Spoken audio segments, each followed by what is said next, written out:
Hello दोस्त, मैं एक बार फिर आपके माध्यम से आया हूँ वीडियो बनाने के लिए। आपके सरसों की खेती की दिखाने के लिए कैसे सरसों लगाया जाता है, कितना मात्रा में लगाया जाए जो कि फसल अच्छा हो और अच्छे तरीके से पौधे ग्रो करें। आओ दिखाते हैं।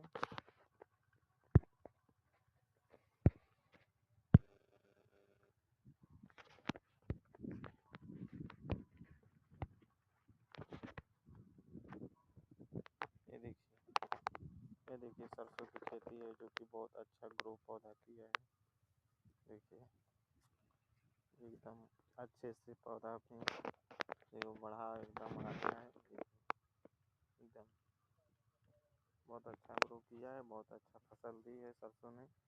किसी को लगाना रहेगा तो एक बार कमेंट में लिख के भेजिए, हम बताएंगे किस तरीके से सरसों की खेती लगाया जाए जो कि हमारे पौधे एकदम ग्रो हों और अच्छे से अच्छी फसल दें। जो सरसों हमारे लिए बहुत लाभदायक, बहुत स्वास्थ्य चीज़ है। देखिए, धन्यवाद।